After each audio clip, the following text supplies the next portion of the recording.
The government thinks that taking care of the people, of the most vulnerable, is non-essential services. I say if what I do is not essential, then nothing is essential.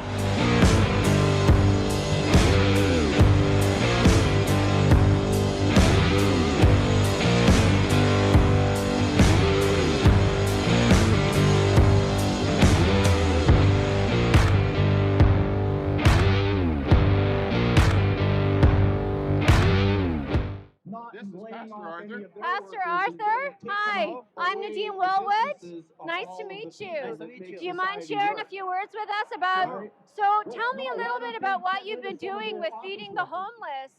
This is not something new for you, right? No, I'm taking care of the poor and the most vulnerable for 21 years. So no, it's not a new thing to me. I feed thousands of people and I established over 40 missions like this one in different countries, different continents, including Europe, Africa, United States. So taking care of the poor is not for me an option, it's a mandate. I'm a pastor. In the Bible, it's very clear. It says we are to take care of the homeless, the orphans, and the widows, and that's what I do. The government thinks that taking care of the people, of the most vulnerable, is non-essential services. I say if what I do is not essential, then nothing is essential. If giving food to the poor is non-essential, tell me what is. I come from communist Poland. I grew up under communist dictatorship. All this tyranny, dictatorship, police brutality, arrest 5 in the morning are I'm very familiar with them. When I emigrated to this country, I was promised by the government of Canada that those things will not happen to me, but they're happening. I have been arrested multiple times for taking care of the poor. I have faced over 100 court cases so far. We're talking about criminal charges.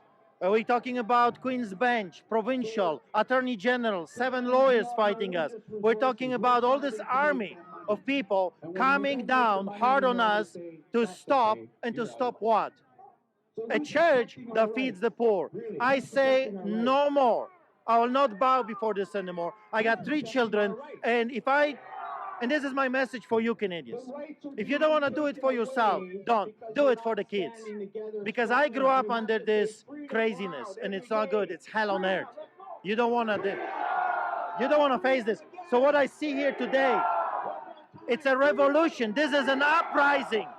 That's what we need in this country. We need uprising. We need to clean the house. We need to remove those that are robbing us, destroying our houses, destroying our families, calling us non-essential, while at the same time saying we are in this together, while they're getting $20,000 salary every month.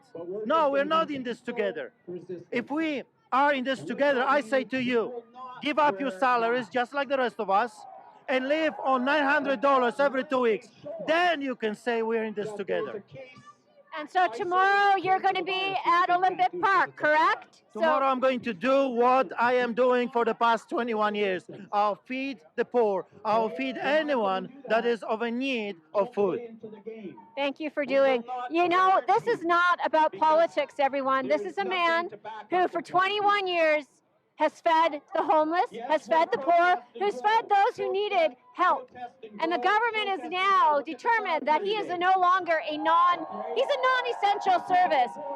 They claim to want to do this for the greater good. Well, here's a man who's been doing it for the greater good with no publicity, with no need for fame or a desire to politically get involved. He's being dragged into this. And I agree, enough is enough. If you support him, if you're able to make it out tomorrow, Olympic Park, what time, sir? We will be there 1 o'clock. If you can come 12:30. I don't know what the government is going to do.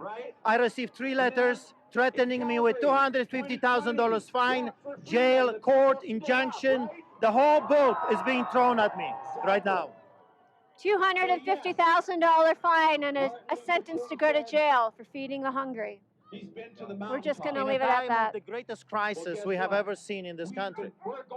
I mean, it's unbelievable. It's like a repetition of history for me. And so tell us a little bit about your time in Poland. Well, you never knew if what you said is going to be taken in the wrong way. Police could come and arrest you and beat you up without consequences. Even though Poland had a constitution, no one respected constitution. The courts didn't respect it. The police didn't respect it. Crown prosecutors, politicians. It was like thugs, like mafia. The country was run like mafia. 50,000 communists were ruling over 36 million Poles until 81 came. And the people said enough. And they took it to the streets. And some died. And thousands, tens of thousands were arrested. But you know what happened? The power of unity broke the yoke of slavery. And Poland is one of the best democracies on the planet Earth right now. And so why did it take for the people to finally say they had had enough? They've lost everything. Unfortunately, people are very comfortable in this country. What happened in Poland, they've lost everything. They've lost their lives, their loved ones were in jail, you couldn't say anything, you couldn't criticize, there were no free media. Basically, you couldn't say anything, you could not even listen to a radio from Europe, 2 years jail time. If they caught you with $1 American, 1 year jail time. I mean, it was crazy. Empty shelves, people had nothing. And when finally they had nothing, they said, enough. And they took it to the streets. And it was hard. It was 2 years fight, but they won their freedom. So I'm calling Canadians. It will cost you something. It will cost you something, but it's worth it. Freedom is worth it. What is worth a life of a man that is in shackles? It's a horrible, miserable life. We need to fight for our freedoms. Like I said, I have 3 children. If I'm not going to fight, who is going to fight for them? Who is going to stand up for them? I got 20-year-old kid, he wants to be a lawyer. I have 15-year-old son and a daughter 11. I want to be able to look in their eyes and say, you know, Daddy did what Daddy could. I stood, I fought, I pushed. The rest is up to God. Thank you very much, sir, for your service. Thank you. God bless. We're in a moment of great crisis.